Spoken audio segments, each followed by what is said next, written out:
For this use case, we're going to be taking a look at an organization with a large fixed asset footprint. Think retail, banking, maybe policyholders for an insurance company. And we're going to be using Base Operations' My Locations dashboard to quickly understand where our highest risk and lowest risk locations are, as well as the distribution of risk across those locations. So I'm going to start us off by zooming in on the map view a little bit, and we can see all of our stores sort of mapped across the US, as well as this heat map that shows us where our highest risk and lowest risk locations are. On the right-hand side, you can see our chart here that allows us to filter based on base score, based on percentage change, last time we visited these sites, or even alphabetical order if you wanted to. But here I have us filtered by base score, highest risk to lowest risk locations. Down here on the left-hand side, we could see that these charts help show distribution of base score across the 2,200 locations we have saved in the platform. Now, the way that base score works is it's a 0 to 100 scoring system, and anything above a 60 represents sort of that 97 percentile of risk as it relates to all other locations in the platform. So here we can see we have about 128 locations above a base score of 60. So these are the ones that I would start to think about as my higher risk locations. Anything above an 80 are the ones that I definitely want to do regular assessments on and make sure that I'm prepared appropriately. What our customers like to do is use this distribution to then create policies around decision making. At what threshold am I going to take a look at adding an upgraded locking system? At what threshold am I going to take a look at adding a guard force as a standard practice, right? And these different charts and graphs help you understand a little bit deeper distribution of that risk across different regions and other tags that you might have in place. Now, for this scenario, we're going to take a look at a store that has historically been high risk. We've been tasked with trying to find ways to cut cost. One of the things that the business wants us to do is look at areas that we can cut guard force.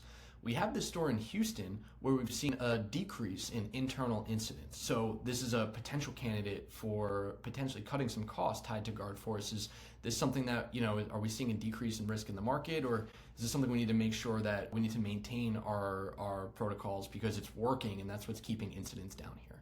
So clicking on this location is going to allow us to quickly drill down into this site.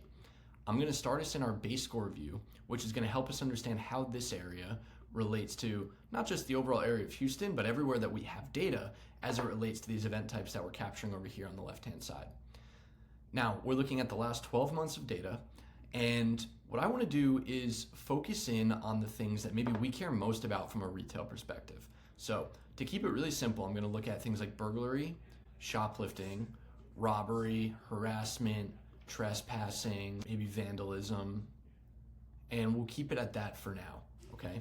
What we can see is this brings us our base score up to a 95 once we isolate in on those particular threats. Clicking on the base score tab is going to help us see what's driving that risk rating. Essentially, we're high risk for every one of these relevant crime types that would pose a elevated risk to a retail organization or something similar, right?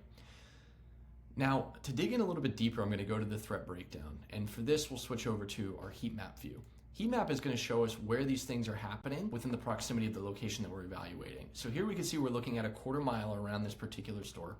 And in that quarter mile over the past 12 months, there's been 199 instances of shoplifting, 31 instances of vandalism, 21 of trespassing, 20 of harassment, 16 of burglary, and 15 of more violent robbery, okay? It's important to know those numbers because what we're going to do now is try to figure out when that happens. Our time of day breakdown is going to show us that this high rate of shoplifting, this concerning number of violent robberies and burglaries, these are all happening during the hours that the store is open.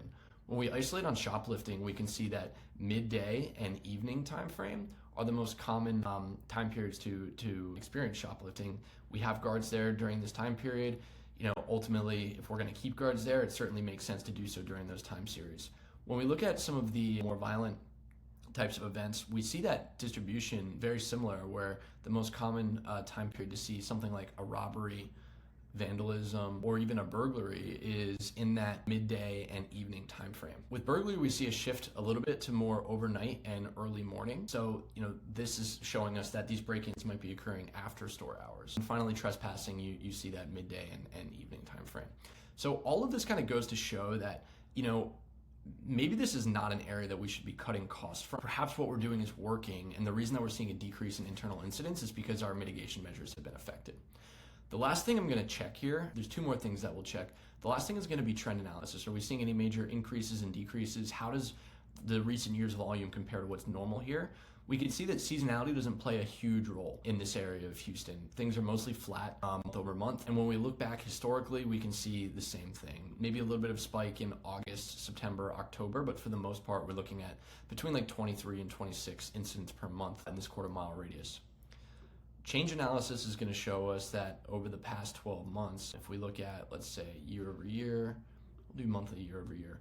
What we can see is we saw about a 10% increase in crime in the summer months into the fall in this quarter mile last year. And we can see that reflected in these numbers up here as well. So again, I think this is just another data point that shows, especially going into the summer, which for this area, at least last year, posed a little bit of a higher risk. Now is not the time to cut guard force. So I think our costs here are justified. We can go back, we could take this data as well as these visualizations to show how close these concentrations are to our site to justify that cost and move on, and maybe look for the opportunity to identify cost-cutting measures in some of these less risky stores.